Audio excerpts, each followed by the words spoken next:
మా యొక్క D6 news channel subscribe చేసుకోవడం ద్వారా మేము అందించే లైవ్ బ్రేకింగ్ నిరంతర వార్తలు మీరు చూడవచ్చు.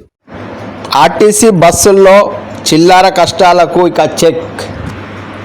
తెలంగాణ ఆర్టీసీ బస్సుల్లో కొంతమంది కండక్టర్లు చిల్లర కొట్టుడు వ్యవహారం మొత్తం వ్యవస్థకే మచ్చ తీసుకొస్తుంది. ఎవరైనా బస్సు ఎక్కి పెద్ద నోటు ఇస్తే చిల్లర ఉన్నా లేదు అన్నట్టు అత్యవసర ప్రయాణం చేసేవారిని నిర్దాక్షిణ్యంగా బస్సుల్లోంచి కిందికి దింపిన ఘటనలు కోకొల్లలు.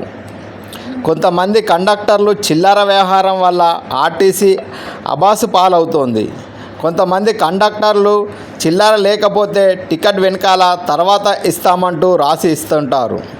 కొంతమంది కండక్టర్లు ప్రమేయం లేకుండా తమ దిగవలసిన స్టాప్ రావడంతో హడావుడిగా దిగేస్తుంటారు. దీంతో చిల్లర తీసుకోవడం మర్చిపోతుంటారు. ఒక్కోసారి ప్రయాణికుల వల్ల, మరోసారి కండక్టర్ వల్ల చిల్లరకు పెద్ద సమస్య అవుతుంది. ఒక్కోసారి కండక్టర్ల దగ్గర నిజంగానే చిల్లర ఉండవు. ఇలాంటి సందర్భాల్లో ఈ సమస్యలు వస్తూ ఉంటాయి. వీటన్నిటికీ విరుగుడుగా సిటీ ఆర్టీసీ బస్సుల్లో ఆన్లైన్ టికెట్ విధానాన్ని తీసుకొస్తున్నట్లు ఆర్టీసీ ప్రకటించింది. ప్రయాణికులపై ఆర్టీసీలో డిజిటల్ చెల్లింపులు అందుబాటులోకి తీసుకొచ్చింది. మొదటిగా సిటీ బస్సుల్లో ఆన్లైన్ టికెట్ మొదలుపెట్టింది. ఇక జేబుల్లో డబ్బులు లేకున్నా సిటీ బస్సులో QR కోడ్ స్కానింగ్తో ప్రయాణం చేయవచ్చు.